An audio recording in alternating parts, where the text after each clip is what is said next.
Na wewe Niti, udhibiti ulimi wako kidogo, ujifunze kuheshimu watu wazima japo kidogo. Jamani, sisi ni wakwe zako, tuna mengi yanaendelea kichwani. Kama tukiongea makosa ndio tufokee.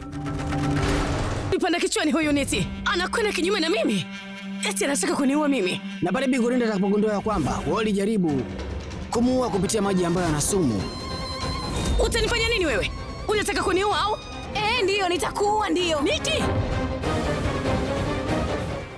tungependelea kuendelea hapa, lakini habari ambazo zinaendelea katika televisheni zinahusu maisha yako binafsi. Ndio maana biashara imeshuka sana na taswira yetu pia imeharibiwa. Naomba acha kunisumbua. Mbele yetu wageni wanakuja, hawataki kujua kinachoendelea, la sivyo jitihada za Niti zitakwenda kuharibika. Jumatatu hadi Ijumaa saa 3 kamili usiku ndani ya Mambo Moto.